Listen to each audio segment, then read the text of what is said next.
Simple formula. So far in this lesson, we've taken a pretty deep dive into the structure of chords to explore all the sub-patterns and connections that are found in each one. And we've done this so that you're well informed as you go on to use chords throughout the rest of this course. But with all this talk of triads, tertian intervals, and the geometry of music, it's also easy to lose sight of how simple chords really are, and the fact that each one is built by simply playing every other note of the major scale. That's all. So to gain some perspective, let's take a step back to look at these patterns in another way by picturing all of the chords in a key in a table format instead, like this. And with this new view, the inherent simplicity of it all comes into focus. As you can see along the top, the C major scale is laid out in one long sequence from left to right, repeating itself through different octaves. And below this pattern, the various triads that stem from this scale are plotted too, so that the notes of each chord align with the scale degrees that spawned them. Get it? And what stands out is the alternating pattern used to construct each chord. That is the every other sequence of notes, starting at each scale degree, that's used to produce the 7 triads found in each key. It's actually a simple and consistent pattern that's easy to use. And as you can see here, it also explains how the chords in every key are built, like in the key of G, the key of D, the key of A, the key of E, the key of B, the key of G flat, the key of D flat, the key of A flat, the key of E flat, the key of B flat, and the key of F. Easy enough, right? At the end of the day, this every other pattern is what we all use to construct the chords in each key. It's such a nice, simple pattern. And as you'll see next, the names we use to label these chords are super simple too, now that you know how they're all built. Naming chords. When you're new to the guitar and learning about chords for the first time, they can seem like such a mystery. Somehow, by combining a few notes, you can create some amazing harmonies, where each one sounds greater than the sum of its parts. It's beautiful, really, and even a bit like magic. Though of course, now that you've seen how they're built, you know that chords are just cool, not confusing, right? Because the formula used to make them all is actually anything but a secret. And indeed, what this formula reveals are 2 essential insights. 1, each harmony is more than just a random collection of notes. In reality, they're all formed through a clear and consistent logic. 2, each chord is also comprised of more than the notes themselves. In truth, they're also made up of intervals that inform their overall sound. Together, these points are important. Chords are structured, and they're built from both notes and intervals. But the second insight about the influence of intervals is especially significant, because you see these tertian intervals of major and minor thirds are really what make each triad possible, which is why they're reflected in the names of the chords themselves. To show you what I mean, here's another look at the 7 triads in the key of C, only this time the intervals within each pattern are emphasized. To explain the symbols used in this image, here's a summary of each one. R. In music, the first note of each chord, based on the respective scale degrees of the underlying major scale, is called the root, R. So called because it establishes the fundamental tone of the group, like a root. Get it? Capital M3. This symbol, as you've seen before, stands for the interval of a major third, lowercase m3. Likewise, this symbol represents the interval of a minor third, arrow. This arrow symbol signifies the middle note of a triad, which can be either a major third or a minor third above the root, depending on the first interval shown. P5. This symbol stands for the interval of a perfect fifth, as you've seen previously, which is the sum of the major third and minor third intervals found in the various chords. D5. This abbreviation means diminished fifth, referring to the fact that this interval is just short of the perfect fifth because the 2 minor third intervals that make it reach only as far as the dissonant tritone above the chord's root, R. And as a result, musicians call it diminished, meaning less than or reduced, rather than perfect to describe its weaker and less pleasing sound. In a nutshell, that's what these symbols mean. Just 6 little markings that represent the basic elements of each chord. And when you look at them all together again, some interesting patterns jump out. Patterns that highlight the differences between triads, like the fact that almost all harmonies have a perfect fifth, for example, except for the diminished chord at the bottom. You see? Unlike all the other chords, this last triad has a diminished fifth at the end instead of a perfect fifth, which means that it's less stable than the others and a bit like the runt of the group. So to distinguish this chord from the rest, we refer to its defining diminished fifth interval in the actual name of the chord, B diminished, which in turn immediately tells you how it's structured as well as how the harmony sounds. Get it? It's really cool how it works actually, and also quite simple. And by extension, this same idea applies to the other 6 chords as well, except that the middle note of each chord, shown by the arrow, and not the last note, is what distinguishes each triad from the next, since they're otherwise alike with their perfect fifth intervals above each root, R. For example, 3 of the remaining chords are said to be major to highlight the first major third interval in each triad, as well as to describe the stronger and more stable sound of these harmonies. And the other 3 chords are called minor, in reference to the smaller minor third intervals found in these triads, which also describes the weaker and less stable sound of these harmonies. Do you see what I'm saying? The name of each triad is a quick reference to both its structure and sound, and these names are derived from the intervals, not the notes in each chord, since these intervals are really what set them all apart. Cool, right? All of these names, major, minor, and diminished, make sense once you understand where they came from, and together they give us a convenient set of terms to describe each triad. But as you'll see next, there are some even more concise symbols you can use to label the chords in each key, which are actually even more popular among musicians. So let's check them out. Roman numerals. Once you know the nomenclature for chords, your world opens up, because not only do you know how each harmony works, but you can also communicate more effectively with other musicians. It's awesome.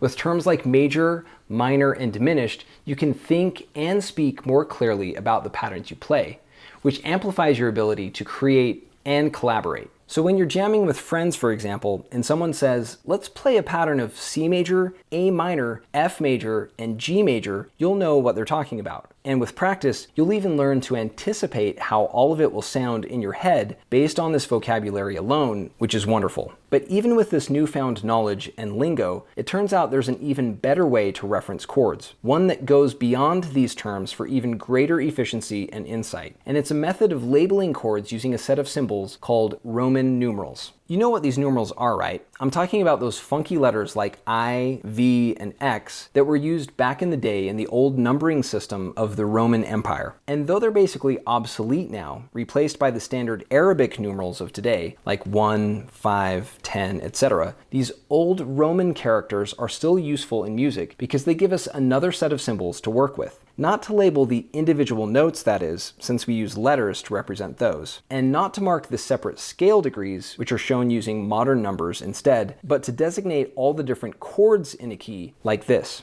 The way it works is simple. Because the root of each triad is built on a separate scale degree, the value of each numeral corresponds with the number of its respective root. So for example, the C major chord is labeled I, or 1, since it's based on scale degree 1. The D minor chord is labeled II, or 2, because it begins on scale degree 2. The E minor chord is labeled III, or 3, while the F major chord is 4, and so on. Get it? Each triad adopts the same value as the scale degree of its root, and as a result, the numerals communicate essentially the same information as the numbers. So, of course, you might wonder why these added symbols are even wanted in the first place, since they seem redundant, and because color music eliminates the need for any extra markings at all. But the reason these numerals are handy, at least in the beginning, is that they really do provide some additional insight into harmony, which helps when it comes to writing songs. You see, the general terms of major, minor, and diminished are descriptive, yes, and they help to convey the essential structure and sound of each triad so you can quickly distinguish one from the next without trouble. But what these labels don't communicate, as the Roman numerals do, is how these chords relate to one another within the context of a key, which is critical as well, because this context is what informs the way you actually use chords in music. To see what I mean, just look at the difference between scale degrees and notes. While the letters are useful for naming each pitch, the numbers are what really signify the position and role of each interval in a key, right? And the same is true for chords. While the qualitative terms help to describe each triad, the numerals are what really convey the position of each harmony in relation to the others, which is the most useful info of all. Do you get what I'm saying? The general chord labels are to the letter names for notes what the specific chord numerals are to the numbers for each scale degree. And as a result, the Roman numerals for chords essentially work in the same way as the Arabic numbers for intervals. Both numeric sets highlight the context of their elements, which in turn gives meaning to each of those elements in the group. In fact, the parallel isn't just close, it's perfect, because every triad inherits the essential role of its root. For example, just as you know there's a special bond between intervals 1, 4, and 5 in a key, the same connections are reflected in chords 1, 4, and 5 as well. Get it? And it's the same for all the other intervals and their related harmonies. In every way, the numbers and numerals are synonymous, like mirror images that illustrate the link between their respective patterns. In the next lesson, we'll explore this link even further to look at its practical application, like the way that entire chords can function like scale degrees, allowing you to rearrange them into new patterns, just as the notes of a key can be reordered to form new melodies, or the way that you can align certain notes with the tones of a melody to flesh out the sound of a song, all through the use of these parallel patterns. But for now, the point here is that these symbols are the same, that Arabic and Roman numerals are identical, and that's all. Or at least you could say they are virtually identical, if not exactly equal, because there's actually an important difference between them, which is obvious at a glance. I mean, just by looking at these two sets of symbols, you can tell they're not perfectly alike. While the Arabic numbers are shown using the standard markings of today, the Roman numerals are written using a strange system of letter numbers instead, which is definitely unique. And the reason for this difference in symbols is twofold. First, since the concept of chords is more advanced than just plain old intervals, it makes sense to illustrate harmonies with the more obscure symbols while reserving the more common numbers to illustrate scale degrees. And second, because Roman numerals are represented using letters, they're more versatile in the way they can be written, in either uppercase or lowercase characters, so they happen to be perfect for depicting the different types of chords. In a nutshell, these are the reasons we use Roman numerals to label chords. But while they're both important, the second point is especially instructive. So let me explain. As you know, there are three types of triads in every key: major, minor, and diminished. So to distinguish each kind from the others, musicians use the case of the Roman numeral to convey the quality of the chord. An uppercase numeral is used to depict the major chords, 1, 4, and 5, since these triads have a strong, stable sound. Capital letters imply strength. Get it? A lowercase numeral is used to represent the minor chords, 2, 3, and 6, since these triads have a weak and relatively unstable sound. Smaller letters imply weakness. A lowercase numeral with an extra O or circle symbol is used to label the diminished chord of a key, 7, diminished, to distinguish this even weaker triad from the regular minor chords. It's awesome, right? In this way, the Roman numerals pack an extra punch, because not only do they clarify how each chord fits within the overall context of a key, but they also communicate how each one is constructed. In other words, these symbols convey properties of both quantity and quality, all at the same time in a compact system of musical shorthand. It's brilliant, actually, since they're so succinct yet informative, like scale degrees on steroids, if you will, which compress so much meaning into such a small space.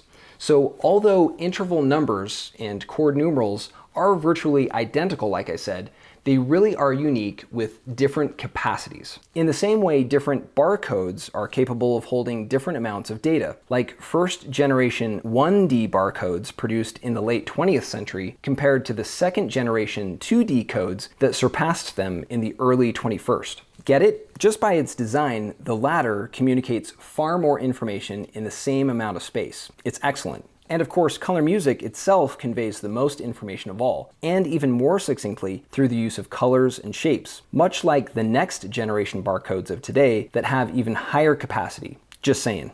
Anyway, with all that said, what the Roman numerals reveal is useful, which is that the 7 basic triads of a key are distinct from one another, where each has its own structure and sound. But at the same time, they're also compatible to form a complete set, like the different members of a family, each with its own personality, but also an important part of the group. And naturally, this same principle applies to the other keys as well. In other words, all 12 keys are comprised of these same basic triads, where all 7 are simpatico with their respective sets, like 12 different families, all labeled with the same consistent system of Roman numerals, as you can see here, in the key of C, the key of G, the key of D, the key of A, the key of E, the key of B, the key of G flat, the key of D flat, the key of A flat, the key of E flat, the key of B flat, and the key of F. It's beautiful, right?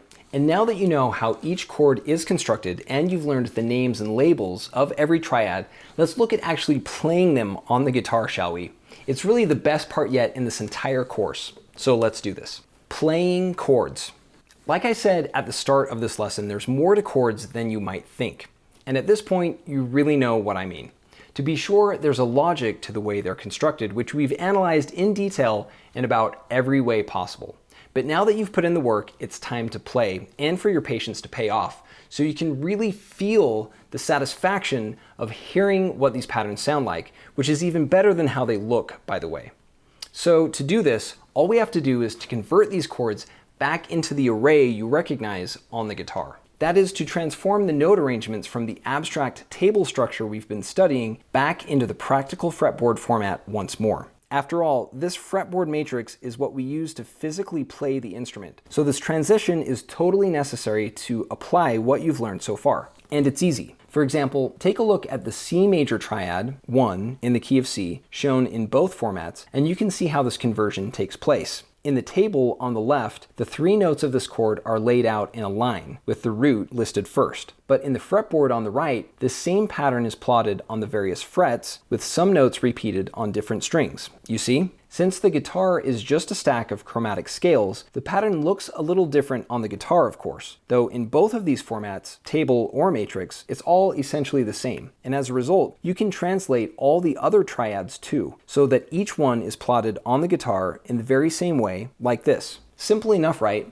For the chords in each key, that's all there is to it. You just reconfigure the layout and you're good to go. Or at least that's almost all you need, because there's still one more step to take before you play. You see, although the fretboard diagrams are less abstract and they resemble a real guitar more closely, they're still a bit difficult to use since they honestly take up too much space on the page or screen to be practical. And when you consider that most songs have many chords, and certainly more than just 7, this space issue becomes a real problem when you try to illustrate them all. Indeed, it would take a lot of paper in a printed copy or a lot of pixels on the screen to depict every chord you'd have to play in a given song. So to avoid this problem altogether, musicians came up with a clever solution which ended up being both a little weird and wonderful. The weird part is that they put the fretboard through one more transformation, flipping it upright so that it stands vertically like this. And I say that's weird only because this orientation doesn't match the way it looks when you hold it in your hands. Then, to save space, they also chopped off the guitar's head and body to show only the neck instead, which is the wonderful part because it removes all the excess info. So you see only the segments of frets that are actually used in a given chord, like this. Cool, right? And as a result, we can now fit many more chords on the page or screen, all side by side in one big group. In fact, when you do this for all 7 triads in a key, you get a nice, concise view of the whole family, like these chords in the key of C, all beside each other in a relatively small amount of space. If you've ever played the guitar before, then this format looks familiar. It's basically how chords are always depicted, as upright, truncated blocks that look like this. Or at least you may have seen black and white versions of diagrams that resemble these before. But now, with the aid of color music, you have extra insight into how all the notes relate within each key. And you have the background you need to understand all the symbols that mark them, like numerals 1, 2, 3, etc. Though I should explain the symbols that are shown above each one, such as C, D, M, E, M, and so on, because these terms are at least a little new, so here's what they mean. In essence, they're just abbreviations for the various chord names you've already learned, like C major, D minor, E minor, etc. To conserve even more space on the page, musicians often refer to every major triad by only the letter name of its root, and use the initial M to mean minor, and the little O or circle symbol to mean diminished, like this. Do you see what I mean? When it comes to chords, the goal is to be as concise as possible, cramming as much information as you can into tight little diagrams like these. And once you understand what they mean, you're finally ready to play. Or at least you're almost there now, because there are just a few more symbols to explain. And by that, I mean all the little numbers, letters, and extra lines on the fretboard in these diagrams. What these markings represent are the specific fingers you should use to actually play each pattern, and that's all. To break them all down, this legend explains how these symbols work and the role of each hand using the C major chord as an example. These horizontal lines are frets. These vertical lines represent strings. The numbers show the fingers used in each chord. A note with an O is played as an open string. An X above a string is not played at all. And a bar line means to press multiple strings by flattening your finger across them.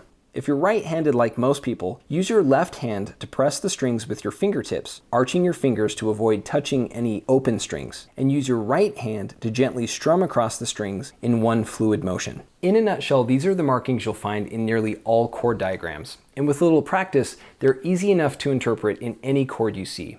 For reference, you can find this diagram in the lesson PDF to really study these symbols.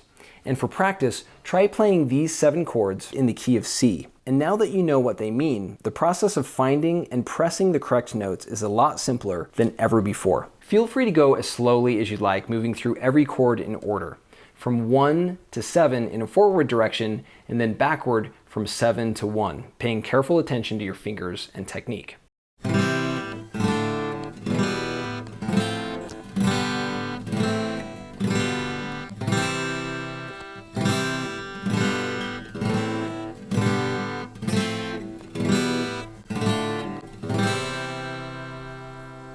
Okay, so as you played, did you notice anything about the numbers used in each chord diagram?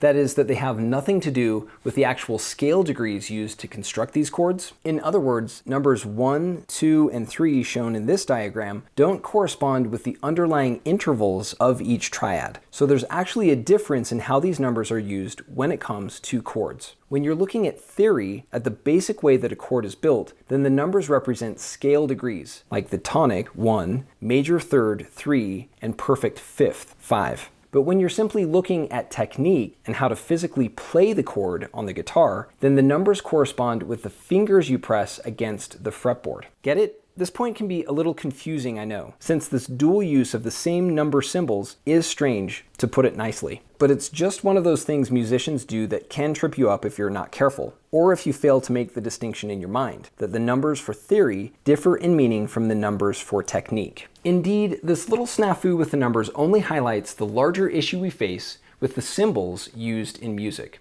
which is that they really can get overwhelming. I mean, the fact that we use finger numbers in addition to scale degree numbers, along with Roman numerals, on top of letters, can throw anyone for a loop. And this layered complexity has been a serious source of frustration for fellow artists for generations. But now, with the aid of color, you can cut through all the clutter to see the underlying patterns these symbols are trying to communicate, which is why color music is so useful, because it does more than just kill 2 birds with one stone, as you saw in lesson 2. It ultimately kills an entire flock with one fell swoop. Anyway, now that we've made it this far into the lesson, let's finally get down to the business of playing all the chords in each key. And if you haven't already, go to mycolormusic.com to get your own set of fretboard stickers. The key of C.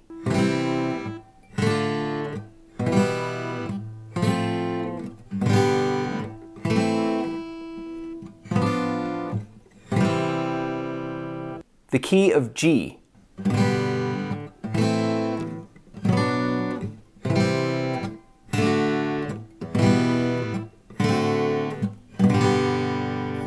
The key of D.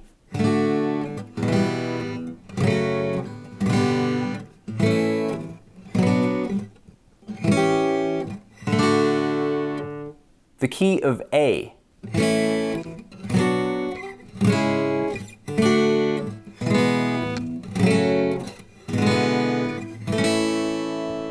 The key of E.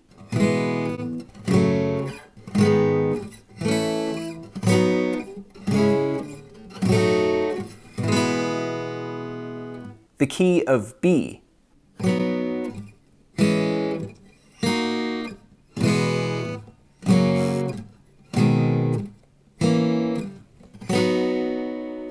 The key of G flat.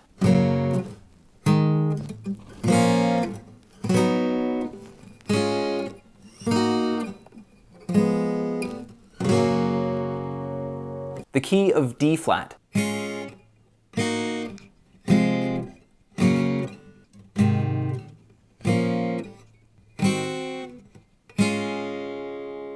The key of A flat.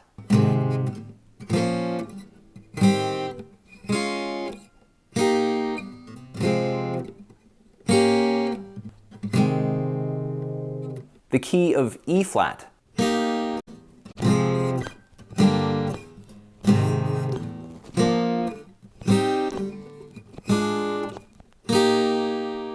the key of B flat,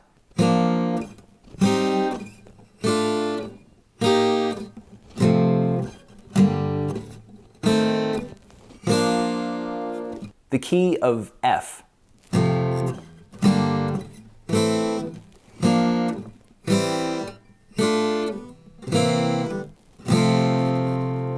chords definitely take practice even when you understand them, because it still takes time and effort to transfer your head knowledge to hand knowledge. That's just the way it goes. So be sure to play these patterns as much as you need without feeling rushed or the urge to skip ahead. And that way you'll be ready for the next lesson where we'll really start to use these chords to make music. Good music that you've heard before and that will take your skills to the next level. So take the last quiz of this lesson, play through the final exercises, then join me in lesson 6, which is definitely the best part yet.